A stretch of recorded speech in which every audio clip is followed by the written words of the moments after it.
Welcome to the National Women's Fitness Academy podcast. We're here to talk about women's health, female hormones, body image, and all things health and fitness.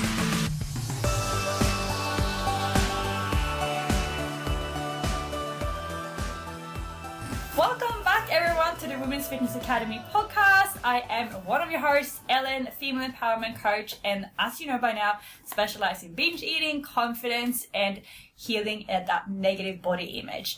Today, I'm here with another guest that I actually met in Bali. I'm sure that if you listen to the podcast a lot, you will know that most of my guests lately have been like my Bali friends, but it's just like I just live here and I meet so many amazing people, so it's like you need to come on the podcast. Anyway, I met this girl actually, I'm gonna explain how I met her. So the first time I ever saw her, they were doing a weightlifting competition at Wanderlust, and me and my friend Hannah were watching, like, what the hell, who is this girl? Like, she's so strong. And then Sam, the coach, said something about being from Ireland, and she came over because my friend Hannah is from Ireland as well, and she made some noise, and then you came over and introduced yourself and said you just came off the plane, and I was like, what the hell, what, you doing a comp already, you crazy. Anyway, her name is Georgia. She is a sports nutritionist and a CrossFit level 1 coach, and at the moment she's in Bali, but she's actually going to Australia on Friday, right? Yeah. So hopefully be working somewhere in Sydney, but she also works online, so if you take a lot of information from this episode, make sure that you do reach out, because you do online clients as well, right? Yeah, so I am mainly a sports nutritionist. I'm also a CrossFit coach. I work mainly online with my nutrition clients, but I would like to try and integrate into a gym when I get into Australia as maybe an in-house nutritionist as well as online, just because I like working one-to-one, face-to-face with people a lot. On my way to Australia now on Friday, so I'm very excited, going to get myself settled in and hopefully integrate into a gym. I'm not 100% sure yet. I'm just going to land on and see what happens when I get there. I have a few contacts now from Bali, because Bali is absolutely brilliant for making contacts with people. But yeah, I'm excited, and I'm excited to chat to you about my sports nutrition. Yes, very excited to have you. And yeah, if you've ever been to Wanderlust and seen you train, like, you can tell that you really know what you're doing. And like, I remember the first time we watched you doing the comp, I was like, wow, she lifts so beautifully. Oh, no, it was actually so funny. I literally, I wasn't planning on doing that, because I was like, I'm going to be so wrecked when I get off the plane. And then one of the guys were like, oh, well, there's only 4 girls in the competition. And Sam was like, come on, please do it. And I was like, you know what? I feel fresh. I'm just going to go for it. And it was the best thing I did, because I ended up making loads of friends on that day as well. So I'm happy I did it. Yeah. Honestly, I was just saying to, I think it was Hannah, today, that I was like, how has she only been here for a month? But it really shows like how many people you can get to know when you do put yourself out there, and when you are passionate about what you're doing and you're willing to make connections. So anyone who's listening to this and who wants to travel alone to Bali, like, this is just proof that you can make so many amazing connections, like freaking basically get another job from being in a place and putting yourself out there. And it takes time. I mean, my first week I was like, get me back home. Like, I was really struggling, and I'm such a people person. Like, I really flourish off like other people and connection, so I was struggling. And then it only takes one person, and it was actually Leslie from the gym invited me to the taco night, and then it was from there I just ended up meeting everyone in a row. And now it's like the opposite. I'm like nervous when it comes to the evening, so I'm like, I don't want to let anyone down. I want to go for dinner with like 5 different people. But it's brilliant. It's definitely something that everyone should do, just to get out of their comfort zone and see the world, you know. Yeah, because you're quite young as well. How old are you again? 23. Yeah, so that's like pretty young to be traveling on your own. Is this your first time ever traveling by yourself? So I did live in South Africa for a year. Now my dad was over there, but he had to leave again for work elsewhere. So I was kind of just like, I was left there. Not left there. I stayed there because I wanted to stay there. And I ended up working in a gym over there as well. So I loved it there as well. Yeah, so I kind of on my own, I guess. Yeah, I was driving a car around South Africa, and I was doing my own thing over there. So yeah, no, I really enjoyed that as well. But this was the proper, like, you know, I had my dad there when I got to South Africa, whereas this was like, you are alone, like, you are on your own. So yeah, no, but it just shows people are lovely. Someone always reaches out. People are always, especially in Bali, it's such a transient place. People are always willing to make friends and reach out. So yeah, no, I'm very lucky that I did have people that reached out, especially like yourself. Even, you know, you're here, you know what it's like. Like, I'm sure you come across. I'm sure it can be hard as well to come across so many people and have to say goodbye again. Oh, it's the worst. Honestly, the worst thing with living here. It's like, because you were thinking of extending your visa. I was like, yay! And then now you're like, I'm gonna go and fuck it out. Not another one. I know, you've lost, so I'll definitely be back. Yeah, good. Well, Sydney isn't very far away. No. But I always say to people, even if you don't do CrossFit, like, still come into the Wanderlust gym, just because it is a community and it is so easy to make friends there. Yeah, it's definitely a really good way to make friends. Any CrossFit gym. Even when I was in Thailand, I went into a CrossFit gym in Chiang Mai and I instantly felt like I was at home, because I just feel like it's always like a great community. Everyone is kind of sharing the suffering of the workout of the class, you know. It's not like a usual like gym that you'd walk into and be on your own, put your headphones in. It's something that you share as a community, so I think that's definitely something that's really valuable about CrossFit as well. Yeah, it is weird. I was talking to someone about this the other day, about how CrossFit is so, like, every single CrossFit gym that I've ever been a member at have just become my family. Yeah. But I've never had that with, like, I've done F45, I've done, like, boot camp stuff, and, like, of course, like, you make friends, but it has never been on the same, level. Yeah. That's what I, like, fell in love with CrossFit about. I know people, like, you know, there's some stigma about CrossFit. It's like, it's a cult. CrossFit. Yeah, to be honest, like, I'll take it. I absolutely love it because, like, I started off CrossFit in my local gym in Kinsale, in a little town in Kinsale in Ireland, and it was only like, there's only like 10, 12 people in a class. Like, the owner, he's like scatty out, but he's like the kindest person you'll ever know. Like, it's literally a little barn down in our town, and all the locals come, and you could be training and doing the same session as someone like 20 years older than you or 20 years younger than you. You know what I mean? Like, it's all age groups, but you're all doing the same thing. Obviously, you know, scaled to whatever your level is, but everyone is sharing the floor at the same, everyone's on the same level in terms of, like, their treatment. You know what I mean? And that's what I love as well about it. Like, there's actually an 80-year-old man, Gordon, comes into the gym, and he deadlifts like 100 kg, crazy. Oh my God. And he comes in wearing his shirt and his chinos and everything. He's like so well dressed, like a gentleman. He just trains away. Like, you know, you wouldn't really see that in like a commercial gym, you know? No. But no, it's good. And it's good to have the supervision as well with someone who's actually watching you lift. Yeah. Like, I think Especially sometimes with CrossFit. Yeah, sometimes you go, like, when I go to like the commercial gyms back home, whenever I go back to Sweden, it's like, oh my God, like, what are you doing? Yeah. Like, because there's no supervision there. No. And it's just... And I used to be like that as well. To be honest, like, I played a lot of Gaelic football when I was younger. What's that? So it's Gaelic football? yeah, so it's like a mix of rugby and soccer. Or do you know AFL? Australia? Yeah. It's very similar to AFL, but it's a round ball. Oh. Yeah, so yeah, that's basically it. It's like AFL. But you throw it. You kind of fist pass it. So you use two hands and then you punch it. Like AFL, I think AFL no, they throw it in AFL, didn't they? Yeah, so you fist punch it and you solo the ball, so you like kick it back up to yourself, and then it's the same thing, you kick points or goals or whatever like that, so it's a physical enough sport as well, so yeah. Wow. Yeah. I can't believe you don't know what game, well, I don't know why I've you never would, heard but of it. yeah, so I played that literally since I was like teeny tiny, because my dad was like my soccer coach. My mom was involved in the Gaelic football, and my brother also like forced me to come out and play football with him like every day on the road, and I would literally be crying sometimes. I'd be like, I don't want to do it anymore. He'd be like, no, we're not going inside until you kick the ball into my chest 10 times. But I mean, I think he's responsible for me ending up playing it at such a high level because of all that. So I played it at a pretty high level until I was like 18, and then I just got totally sick of it. You know when you do something like when you're younger at a high level, and then you kind of grow up a bit and you realise, oh, like, I've lost the love for this, I don't enjoy it anymore. Yeah, that was exactly me with horse riding. Like, I got like 16, 17, and I was like, oh, boys, oh, alcohol, like, going out, drinking. I don't want to go to competitions every weekend. Like, I want to be with my friends. Yeah, I was just dreading training, and I was like, why am I doing this if I'm actually dreading it? Like, do you know what I mean? So I took a break from that, and I didn't really do any sport or anything for like 2 years. I was out, like, I didn't drink a lot, but I mean, I was in college, and I was going out with my college friends, and stuff like that. And my nutrition was shocking at the time, like really shocking. I had no education around it. I didn't really care about it, to be honest. But I was very lucky that I actually had like quite good metabolism, so I got away with kind of eating a lot of crap and just not really, I don't know, I think I had a very small appetite actually, so I thought I was eating a lot of crap, but I wasn't really.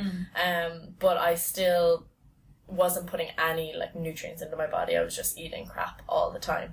And I didn't realize it until I suppose I started studying, and then realized, oh, I need to actually like get myself together here and start eating well again and stuff like that, you know.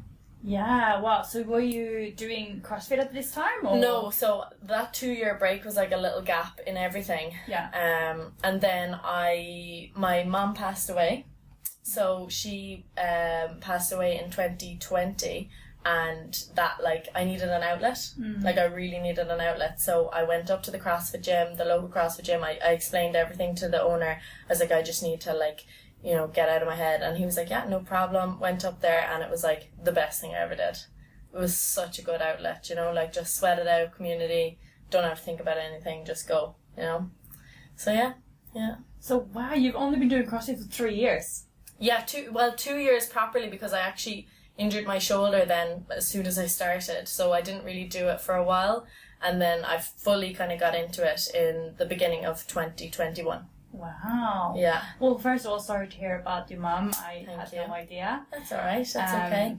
Yeah. No, she struggled a lot with alcoholism. Hugely functional, really beautiful lady. And I think also that probably contributes to why I'm so passionate about living a healthy lifestyle and looking after your body and things like that. So that's definitely a driver of that. But yeah, no, and she was always involved in the football and making sure that I was all right and pushing myself on and gave me the confidence really to do that. So that was good. Oh, that's beautiful that you can have that memory of her. Yeah. But yeah, I think that's really great that you can channel all that energy into something. Yeah. And that you did find CrossFit like from it. Yeah. So were you, like, what got you into nutrition then? Like, if you've always been quite active, like, there's a lot of people who are really active, but they're like, fuck that, I don't care what I'm going to eat. Yeah. So I suppose when I was in school, I actually really wanted to be a doctor. Like, I wanted to work in a medical profession. I just wanted to help people. And I didn't really know, like, if I wanted to be a doctor, if I wanted to be, like, I was looking at occupational therapy, I was looking at public health. I just knew I wanted to be in the health sector. And in school, home economics was, like, my favourite subject. Absolutely loved learning about protein, fats and carbohydrates. I don't know why. I think it was because I had a really good teacher as well. You know when you have a good teacher, you love this. And I was like, maybe I'll do like nutrition or something. So I sat down with my dad and we went through like all of the choices that I could do. And this nutrition course popped up and I was like, oh, this is interesting. So I was like, look, well, I'll just go for it and see how it is. I might not like it, I might like it. And I ended up going for my nutrition. I actually did applied biology, food, health and nutrition for 1 year.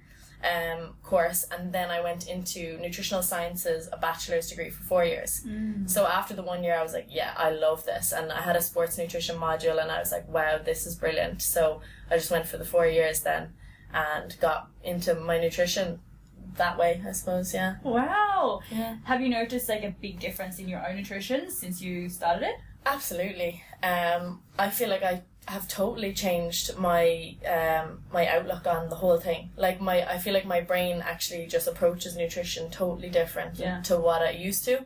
And that's like a huge part of what I try to teach people that I work with as well. Like I'll always tell my clients like, okay, you need to put your nutrition head on now, because a really common issue that I see with people is that, and I'm sure you know this yourself, people look at food as it's good and it's bad and that's it. Whereas like obviously with my course, like we learn a lot about how nutrition benefits your health, your mental health, like your overall well-being. And if you start looking at food as your fuel, first of all, for your training in terms of sports nutrition, but also as a hugely accessible tool to improve your health.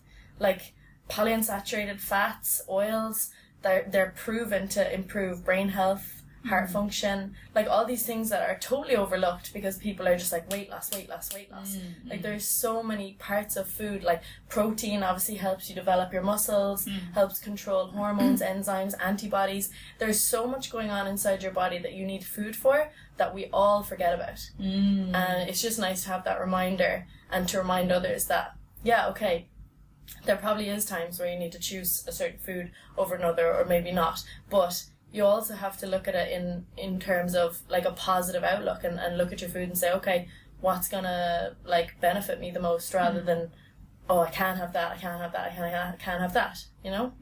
Yeah, I love that so much. And I think it's so important to focus on what you can add in, not just what you can take out. Because like you said, people are so focused on weight loss, and then it just becomes like, okay, how can I eat as little food as possible? Yeah. Or, I don't know, maybe you're a bit too young for this, but when I first started coaching nutrition 5 years ago now, you were still a baby. It was very like, if it fits your macros. I mean, that's still a thing, but it was like, to an extreme. So it would be like, I would have clients who would come to me and they would literally eat just pure like processed donuts, chocolate, whatever, and then you have protein shakes to hit the protein target, and it was just like totally malnourished. It's just like that you just don't think about all the other functions that body has to do as well. It's not just about hitting fats, carbs and protein. It's so many other things that people just completely forget about. Yeah, like your micronutrients like are so important for everything. Even like a lot of fruit and veg containing vitamin B12 allows you to release your energy from your food.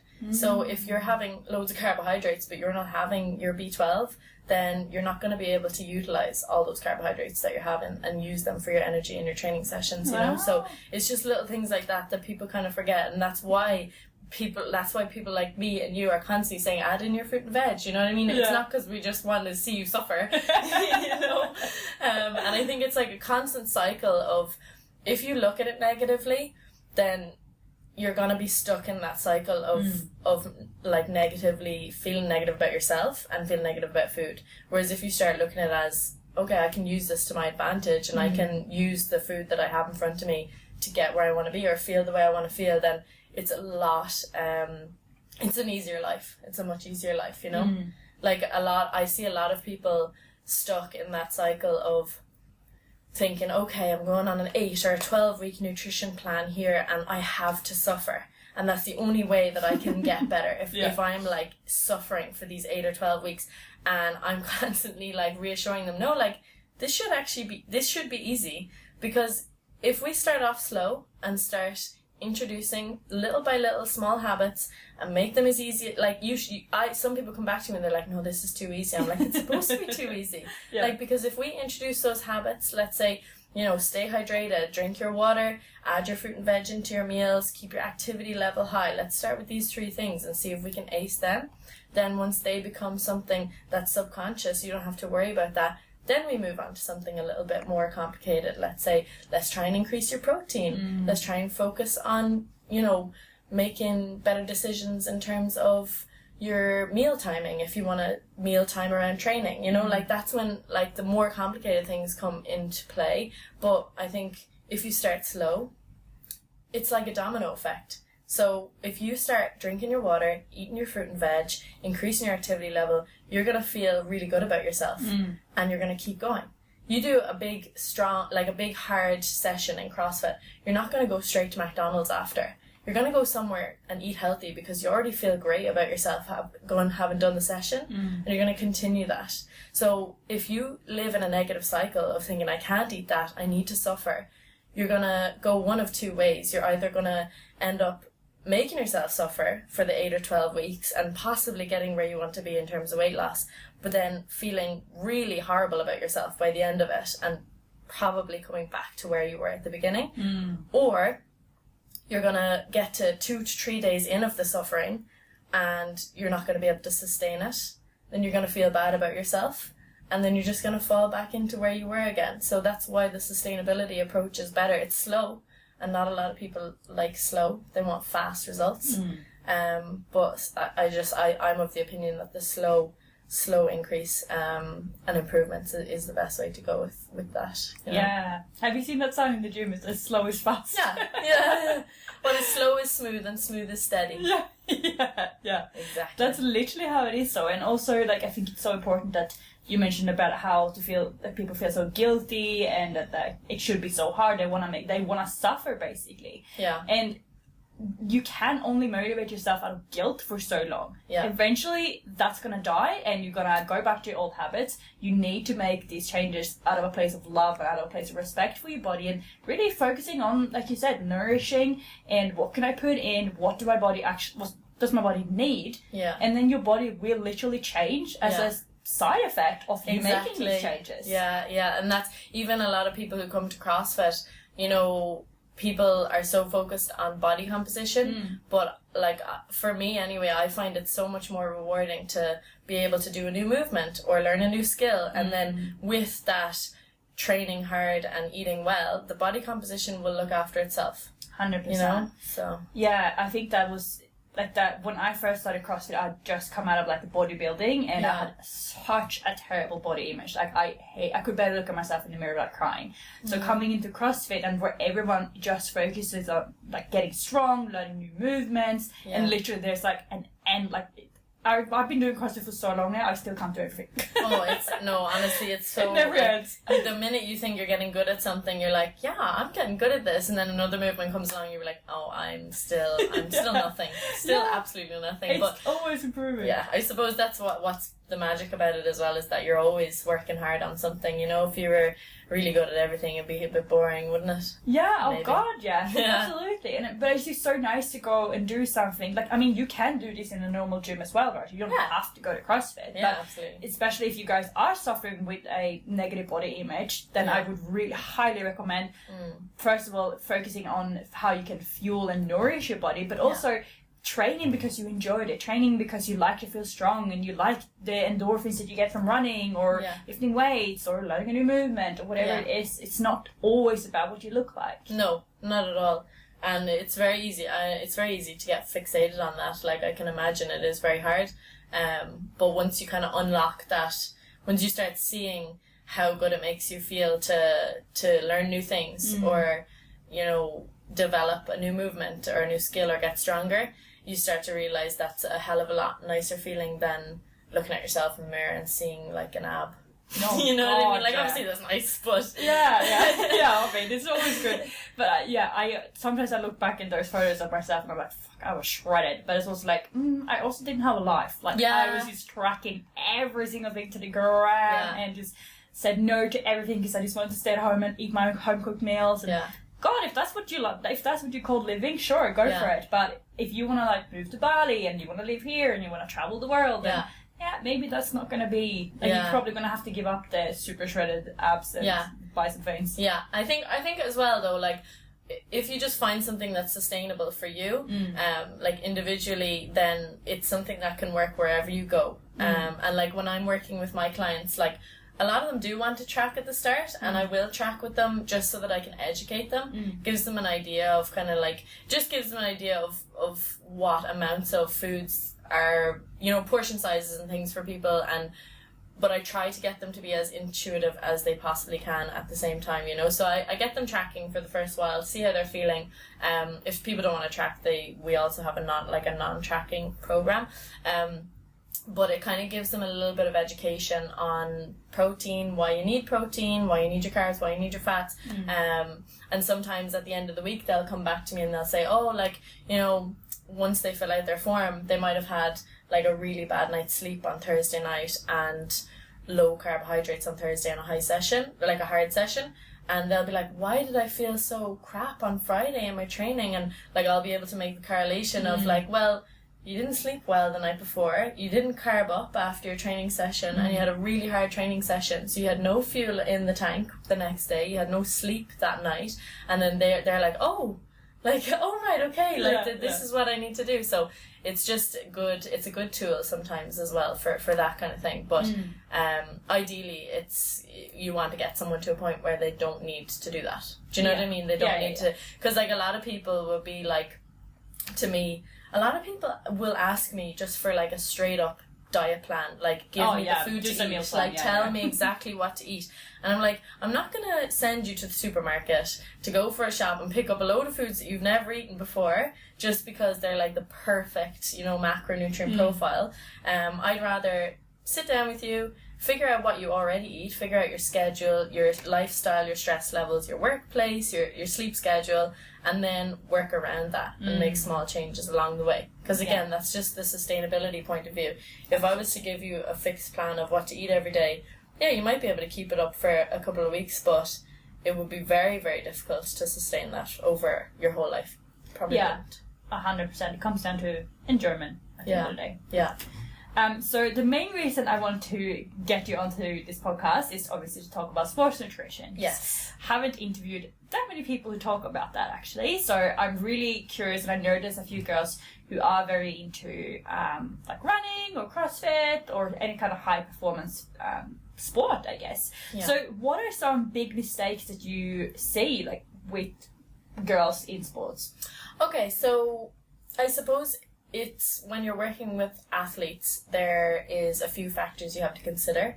The duration, the intensity, and the type of sport. I work mainly with CrossFit athletes, which is a hugely carbohydrate-fueled sport due to its kind of short bursts of intensity. In terms of, let's say, long-distance running or anything like that, it would also be quite carb high, and also fat. A lot of fat is involved in that as well. We need a lot of high fats because they're slow release energy. But with the CrossFit athletes, I suppose with athletes at any level of sport, the main thing that I see is underfuelling.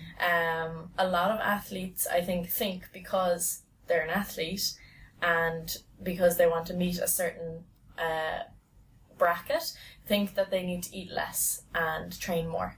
Like, especially because there is kind of a little bit of like stigma in CrossFit as well. Like, if you really go into like some side of CrossFit, it's literally like move more, eat less. And I try to encourage my athletes to stay away from that, because it should not move less, but definitely eating more is like the majority of the population, even not high level athletes, are underfueling.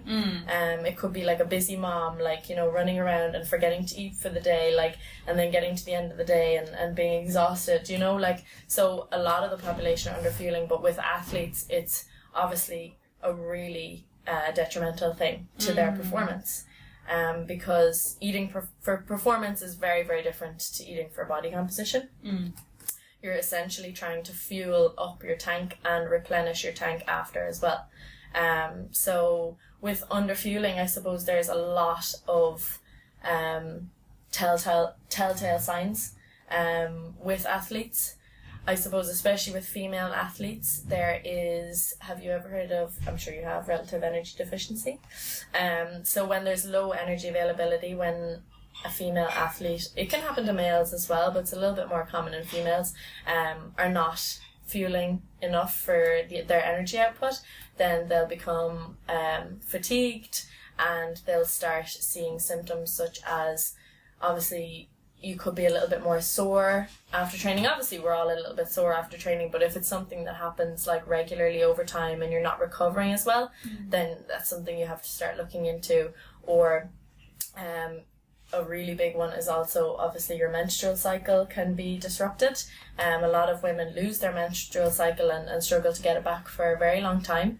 And then that can also affect your endocrine system, your immunity suffers a lot. A lot of athletes will get quite sick because their body is just going into a protective mode, and they're actually fighting infection then as well. So there's a lot of things that you know are involved in fueling for a sport other than just eating like a regular person. So I think that it's something that athletes really, really struggle with, and I think it's something that they need to look into a lot more, especially if they are starting to feel a little bit fatigued, you know? Yeah, and I think I agree. I think it's a lot of people think that they need to look a certain way, and I know especially like when the whole macro tracking, when that kind of became popular, there was so many athletes, like especially at like CrossFit Games, like big events like that we'd see, that were ridiculously lean, like crazy lean, and then it's come out after that some of them have had like an eating disorder, or they weren't feeling really well at the time, and it's just really sad that that's a standard that a lot of people hold. But I get it, like people always say like I want to look like an athlete. Yeah. I remember I used to say this too when I was deep into my eating disorder. It's like I need to look the part. Like that's what I want to look like. I need to look like this. Otherwise, no one's going to believe me. Yeah. And I think as well, like a lot of athletes go down the road of a low carbohydrate diet, which I personally don't. I personally don't enjoy, but also don't agree with, especially for CrossFit athletes, because carbohydrates are just so important for the sport. Like they are your glycogen stores, they're your energy stores that you use up when you're training and when you're competing at such a high level. A lot of people will go low carbohydrate because they want to look a little bit leaner, because obviously what happens when you do reduce your carbohydrate is, like, I've heard it from so many people, they're like, oh my god, I'm on a low carb diet, like I lost so much weight, but most of that is actually water, because carbohydrates hold on to so much water. So like you think you're losing weight, but you're probably just losing a little bit of water weight there, do you know what I mean? And like then your performance is totally disrupted as well. So I just think that it's wiser to keep the carbohydrates high and use them as best you can for recovery, Yeah, for sure. You also mentioned that you think that the general population is, most females are underfueling, like a busy mom that doesn't have time to eat and stuff. Yeah. And I'm just going to ask this because I know someone will be sitting at home thinking, I'm overweight, I never have time to eat, I only have time for one meal per day. Like, what would you recommend for someone like that? Yeah, it's hard because like a lot of people will come to me for nutrition coaching and will want to lose weight, and then we will go through what they already eat, what their current eating habits are, and like majority of the time it's very little food. Like it's very little food, and people get so frustrated because they're like, I'm literally eating barely anything and I'm still not losing weight, and I kind of have to be like, well, that's actually the problem. And it's really hard to understand that, and it's really hard to convince someone that wants to lose weight to eat more. Like that's probably the hardest thing about being a nutritionist with the general population.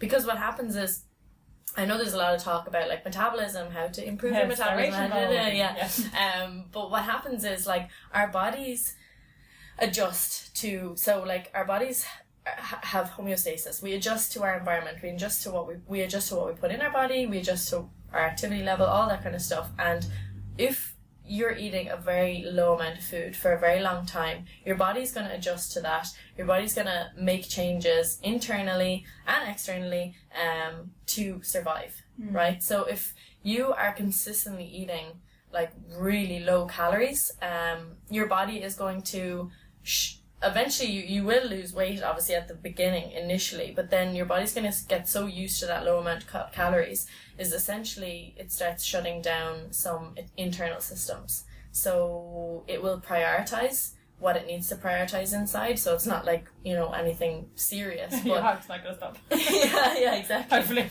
Yeah, but there is a lot of internal biological systems that get shut down and prioritized in your body to save your energy when you're on lower energy.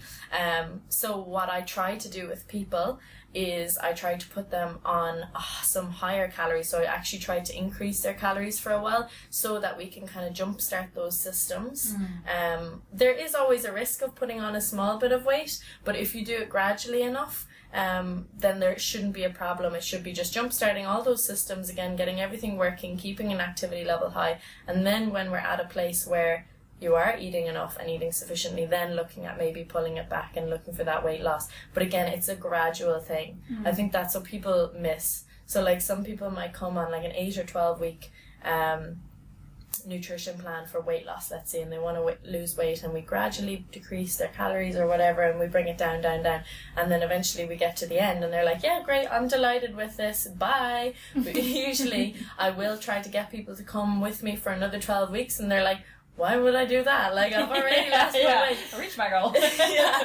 But the thing is, 12 weeks is actually quite a long dieting phase, or, you know, like, if you're looking for weight loss, 12 weeks is a lot to be in a deficit, let's say. So you need to build that up again, gradually again, so that if you build that up slowly, you're not going to put on the weight. Your body's just going to adjust to that again, nice and slow. And then you've got a nice set of maintenance calories there that you're able to eat, like, relatively well. You know, you're going to be able to eat enough calories and you're not starving yourself, and then you're happy in your body as well. So what a lot of people will do is they'll do the 12-week dieting phase, they'll get to the end of it, and then they'll say bye, and then they'll start eating more straight away. And so it's not a gradual thing, and that's when they put the weight back on. So it is important to know that it's all very gradual. And, you know, I think I would probably recommend for someone who is struggling with that to see a nutritionist, see a dietitian, and speak with them about that, because sometimes you do need the accountability of someone to tell you, right, and you need someone to trust as well. You need someone that you trust to say, no, look, you can't, like, you know, you're doing well, like, keep this up, or maybe pull you back and say, right, you need to start getting your activity level up a little bit more, you know. So yeah, definitely would say to go and see someone about that if you are struggling. Yeah, for sure. And God, I agree so much with what you said about having a coach once you hit your weight loss goal as well. Yeah. Because there is, even like, yes, your metabolism will obviously be a little bit, or most of the time be a little bit decreased after being in a deficit for so long. Yeah. But it's also like, when you just reach your goal and you've worked so hard for that goal, and then the goal is gone, your coach is gone, so you don't have that accountability. It's like taking a kid to a candy store. It's like, okay, free for all now. Yeah. So basically, what tends to happen is people finish up with a coach, then they start overeating, or sometimes even like binge eating, and then they come see someone like me, and they're like, fuck, like, I've lost all this weight on this program, but it's been 2 years now and I can't keep it up, and I don't want to sign up to another coach, because that's what got me into this mess in the first place. Yeah. And it's just like having that coach and the accountability after you finish the weight loss. Yeah. That is, oh my God, it is so fucking important. Like, losing weight is quite easy. Yeah. Maintaining, that's the hard part. Yeah. And like, I understand, like, a lot of people obviously maybe can't afford to have, you know, like, someone there. Like, I totally get that, but I really do think it's an investment in your life. Do you know what I mean? It's a total investment. Absolutely. And also the amount of money that you will spend on, like, binge food. Exactly. Like, I spent way more money on binge food when I was binge eating than I ever spent on a coach. Yeah. Like, I'm laughing, but it's not funny. But it's funny now. But, like, at the time, I was like, every week I'd be like, why did I just do that again? Like, I could have just put this money into coaching. Yeah. Or I'll be like, oh, I just wasted all this money now that I put into a coach because I've just eaten all this food. Yeah. So, like, yeah, it is expensive, but it's gonna serve you long term. Like, let's just say that you with a coach for 24 weeks instead of 12. Yeah.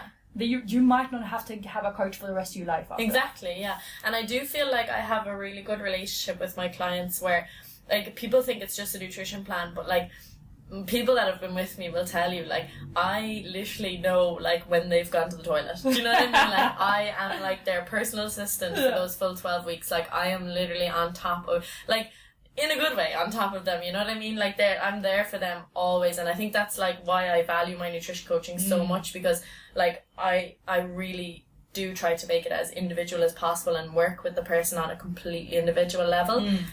Like, when they do communicate with me, and let's say fill out their form and speak to me on the weekend, like, I go through all aspects of their lifestyle. It's not just nutrition. It's like, how's your sleep? How's your stress levels? Tell me 3 things you did for yourself this week. 3 things you think you can improve going into next week. It's like a diary. It's almost like a little journaling entry, and, like, people love that because they actually get to just blah out on the page, like, you know, by the end of the week, and then we speak about what we can work on and then what we've done well, you know. And I think it's makes you feel good as well as a client. Like, you're like, yeah, I did do that, you know. Like, for someone to tell you, like, that you actually did something really well, you might not notice it yourself. A lot of people don't notice it themselves. They need somebody else to say, yeah, you actually did really well in that, and they're like, oh, I actually did. Yeah, for sure. And this is how you know that you have a good coach, guys, when someone is actually looking into the other stuff, not just your MyFitnessPal entries. I know so many people who only do the nutrition part, and it's like, well, what about everything else that's going on in this person's There's life? a lot of factors. So many things that are more important. Yeah, and, like, I mean, some weeks as well, like, every week differs for people. You know what I mean? Some weeks, like, you know, people could come back to me and say, right, my nutrition went totally out the window here, and, you know, it's time to kind of pull it back, and we have a discussion about what we did wrong, what we did right, and, you know, how to improve on that for the next week, and that's okay too. Like, life isn't a straight line. You know, things are going to happen, and you're going to adapt, and it's the same with nutrition, it's the same with general life. Like, you just deal with it as best you can as it comes, you know? Yeah, absolutely. So if we go back to the performance aspect, if someone is doing, I don't know, CrossFit, bodybuilding, whatever, like some kind of sport, yes, and they want to make sure that they're fueled for the workout, like what should they do before, should they eat something when they are training, should they eat something after? Like, I know most people are very big on having the protein shake after. Yes, oh my god, everyone is obsessed with protein.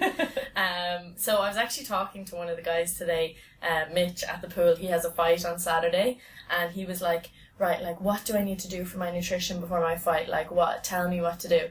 And I was like, your fight is in 2 days' time, and I was like, rule number 1 of performance nutrition, don't change anything about your nutrition on the day, you know what I mean? Because people are unpredictable, your stomach could go wrong, like nobody deals well when you eat something completely different, especially on a competition day when you're nervous, when you probably didn't sleep very well, all these different factors. So I suppose rule number 1, if you're going into a competition or anything like that, like, don't make those changes straight away. It's something that you would usually work with your coach or a CrossFit coach or whoever leading up to competition, you know what I mean? It's something that you gradually introduce into your diet.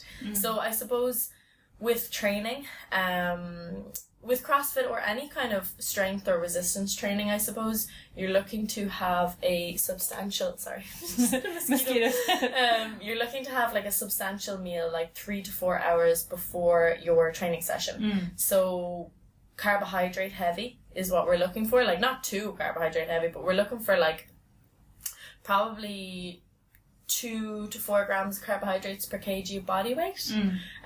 So you're looking at your carbohydrates, and then you're trying to keep your fat quite low, because the fat is slow digesting, and that could upset your stomach going into your training session as well. So you can have a little bit of protein. It's not hugely important, but like the protein is good to have anyway regularly throughout the day. So carbs is the main kind of energy source there that you want. You want to have your glycogen stores nice and high going into your session, and 3 to 4 hours is just the optimal time to allow those the food to digest, you know, so that you have your glycogen stores ready. Then you're looking at 30 to 45 minutes before your session, you're looking at a small carb source, so something easily digestible, maybe a banana, maybe some rice cakes and peanut butter, or maybe some oats or something like that. Just something small, or even like a little cereal bar, something small. I actually always like to recommend something small and sweet, because I also think like it's such a psychological thing that if you have something sweet, you feel like you've energy.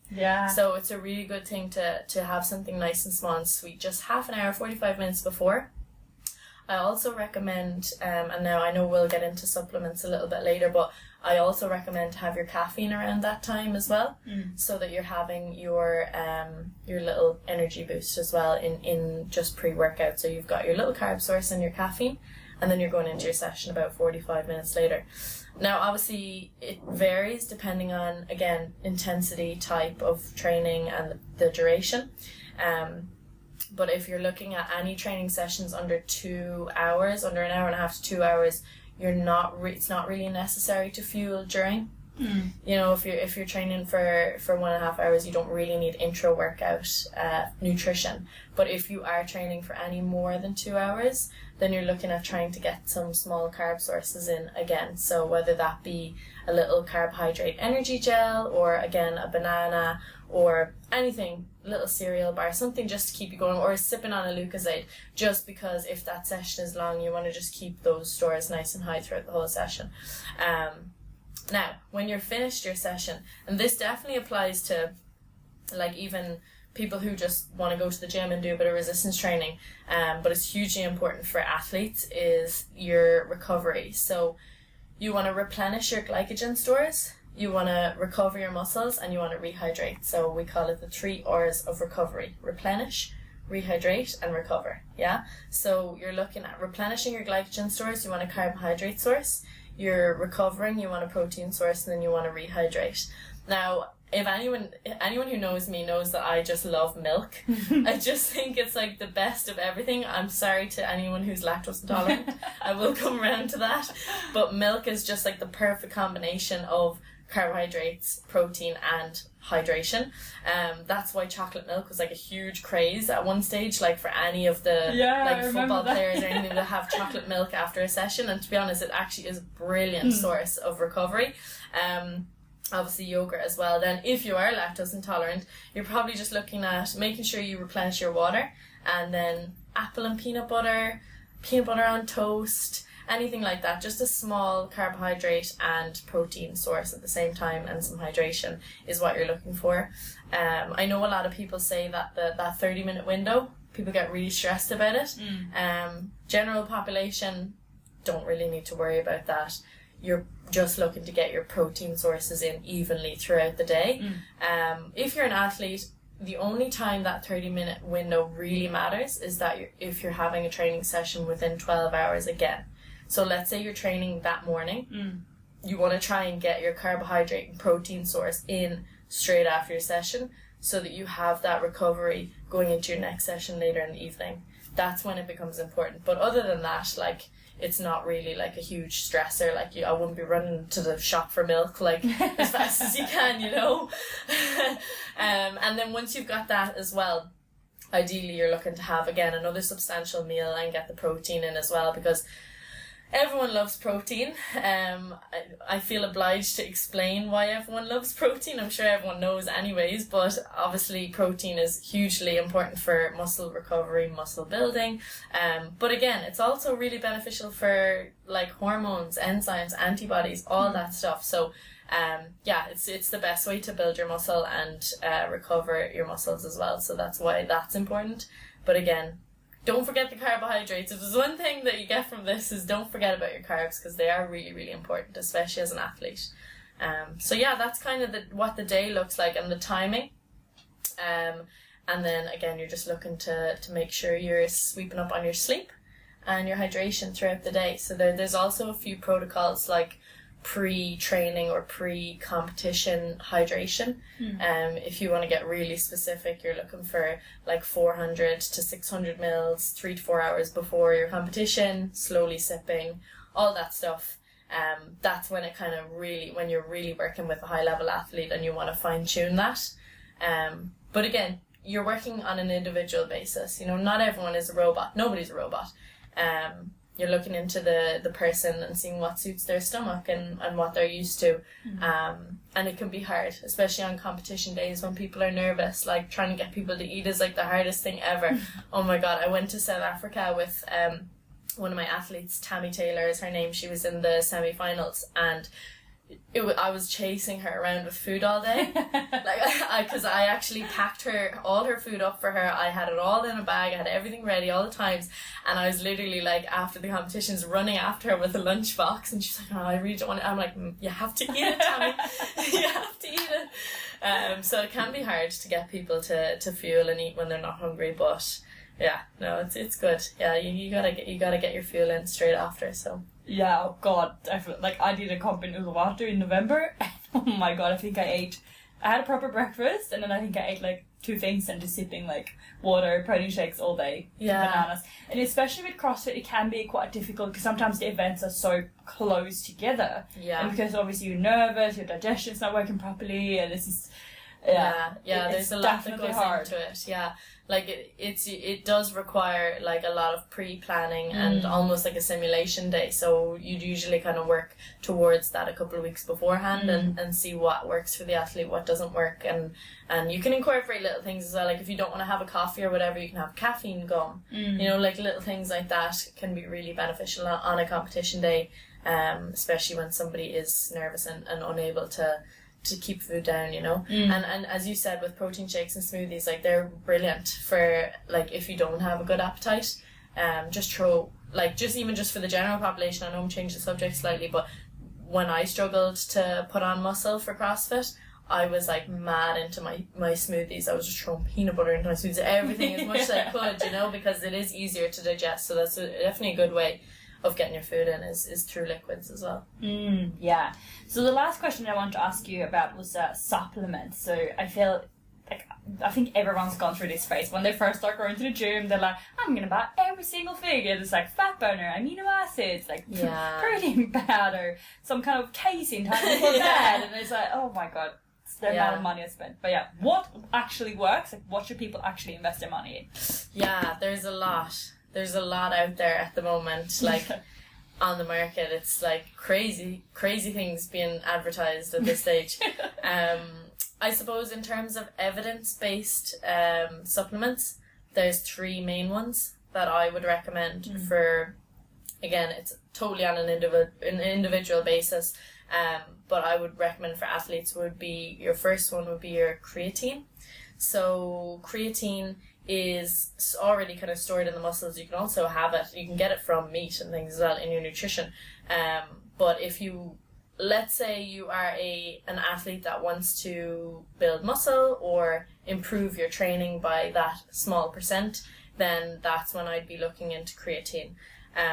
It's not like, okay, so I'm just going to pull it back slightly first and say that for the general population, nail your nutrition before you look at supplements. Yeah, so that's just something that I want to say, because a lot of people think that supplements are going to like save their life and improve their nutrition, but that's like the icing on the cake. That's why they're called a supplement. Yeah, so you want to nail your nutrition. If you can't even like, you know, eat your fruit and veg and drink your water, like, don't be looking into supplements, you know what I mean? So nail your nutrition, get that food first always as well, you know what I mean? You know, like, get your protein from your food, and then you can supplement with a protein shake if you feel like you need more. But yeah, again, so with creatine, that's going to benefit you because it has, it's going to allow you to produce more ATP. So that is our body's energy source. So when we're producing more ATP, we have more energy to expend in a workout. So it does benefit, let's say, CrossFitters. It also benefits resistance training because you have more energy to give. So you're going to get more benefits from your workout, realistically, you know what I mean? So and it's the same with carbohydrates. If you have more energy, you're going to get more out of your session, you know what I mean? So, creatine is really, really good for making sure that you have that energy and build more muscle.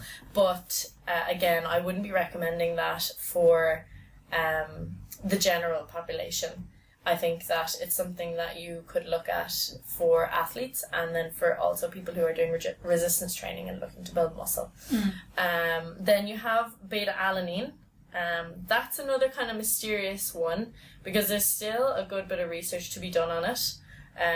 But it is like legal and it is something that I work with my athletes and do with my athletes if they want to and if they're comfortable with it. If they come to me and they say, I want to start trying beta-alanine, then we're like, okay, let's go, let's see how you go, because I don't know if anybody knows this, but this is the supplement that gives you that tingly feeling. Some people get a tingly feeling in their face. Like when I took it, I freaked out because I was like, what is this? Like, this is crazy. So for beta-alanine, you're looking at a dosage of 2 to 5 grams daily. And then you're looking at splitting that throughout the day if you don't like the tingly feeling. So often that tingly feeling will come if you are taking a large dose and then you're getting that tingle in your face. Whereas if you kind of gradually bring it throughout the day, then you're less likely to get that side effect. I'm actually just going to take it back to creatine because I want to make sure you know the dosages for that as well, not to confuse anyone. But for creatine, you're looking at a dosage of 5 grams a day. You don't need a loading phase. You know, there's a lot of controversy around that. There's a lot of, like, we used to have war in college over it, like even just like fighting over it, being like, no, you don't need a loading phase. You can load it, and that allows your muscles to become saturated in creatine faster. But 5 grams a day is your usual creatine. That will be sufficient to eventually saturate your muscles. It does saturate them faster if you load. So if somebody comes to me and they say, I want to get my muscles saturated fast, then we will load. But 5 grams a day is your standard for your creatine. And a lot of people will say a side effect of the creatine is a little bit of bloating or water retention. but that's only because creatine is actually intracellular, so that just does cause a little bit of water retention. So if that is something that you struggle with, that might just be something to consider if you are looking into taking creatine. And then, so back to your beta-alanine, you've got your 5 grams daily, and your tingly feeling in your face. But beta-alanine essentially acts as a buffer, and what it does is it pushes off that lactic acid that comes into your muscles when you start to fatigue. So I think beta-alanine is really beneficial for CrossFit, because if you've ever done a CrossFit workout, you'll feel that lactic acid, or especially like acid bath is literally a CrossFit workout. That's the name of it. So if you are looking to push off and be able to go harder for longer, essentially, that beta-alanine is best for that. So again, beta-alanine is probably something I would recommend for athletes. It's not necessarily something that I would recommend for people who are just going to the gym recreationally. Because it is, again, it's like improving that like 1%. You know what I mean? And then you've got your caffeine. So caffeine is like the most studied supplement out there. It's so beneficial. It's something that we all need to utilize more, because obviously everyone loves a cup of coffee now and again, but if you can time your coffee or time your caffeine around your training, you can like hugely improve your training. It's so good, because what it does is it essentially pushes off that feeling of fatigue. So a lot of people think caffeine gives them energy, but it actually just reduces our perceived exertion.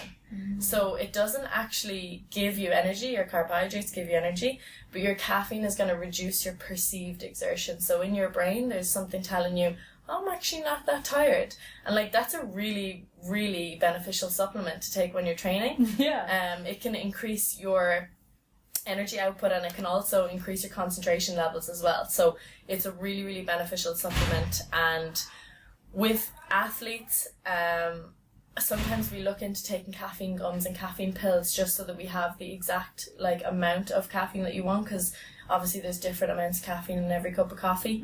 But you're looking for about 3 to 6 milligrams per kg of body weight about 30 to 45 minutes before your workout for optimal use. So what a lot of people will do as well is, like, just for day-to-day use, is they'll have a coffee or take a caffeine pill, and they'll go for a nap for like 20 minutes, wake up, and then your caffeine kicks in. Yeah. So like, it does take, you have to take that into account. It does take a little while to kick in. So like, I see it all the time, people drinking caffeine drinks while they're training. And I'm like, that's going to kick in when you're done. You know? I always think that when I see people having a shot, like just before they start, and I'm like, that's not you're going to be full of energy at the end of your session. You're going to be wrecked for the next hour, and you're going to be buzzing after. But yeah, so those are like the 3 main ones that I would work with and that have most study in them. And then obviously you've got like your whey protein as well. So again, with the whey protein, for me personally, my stomach actually just doesn't agree with it. Really? Yeah. Even though you're such a milk lover. Yeah, I love milk. I don't know what it is. It must just be something about the actual, just the whey itself, because whey isolate actually doesn't upset my stomach, but the whey protein does. So I just tried to stay away from that. But it's good because it actually encourages me to just get more of my protein from my meals. It's definitely not something that I would tell people to rely on for their protein, but it's a good little extra if you're looking to get your protein up nice and high. Obviously, high protein diets can also aid with your weight loss and things, so it's something that can benefit you in that aspect, but food first approach always. Yes, absolutely. Well, Georgia, it's been such a pleasure to have you, and I can just I just love listening to you talk because your face just lights up. You can see how passionate you are about this, and it's what I love with doing podcasts in person, because I get to see like exactly like what happens to the person when I'm talking to them. So it's been so good to see. So if people want to work with you, if they want to reach out to you, are you taking on clients at the moment? And where can they find you? So I am on Instagram. Obviously, my my own Instagram is just Georgia Gould 3, and then my nutrition Instagram is GG Nutrition. It's got like definitely a weird underscore in there somewhere. We will tag it in the, I'll put it in the show notes anyway. Yeah, GG Nutrition on Instagram, and then my email is ggnutritioncoaching@gmail.com. So if anyone wants to contact me, I am taking on clients at the moment. I'm also currently working with a few athletes, but I am taking on clients at the moment. So yeah, reach out absolutely if you want help with your nutrition, if you're an athlete, if you're general population, I am here to help. Amazing. Yes, I can definitely recommend her, guys. Well, thank you so much again for coming on. It's been such a pleasure. I was just looking at the time and I'm like, fuck, we've spoken for an hour. Oh my god. I knew this was going to happen. Two chatter birds in the one room. Guys, you know the drill by now. Please make sure you do take a screenshot of the podcast if you liked it. Let us know what you really liked, if you learned something new. Tag myself, tag Georgia, tag Women's Fitness Academy. And yeah, thank you so much again for listening, and I'll see you next time. Bye!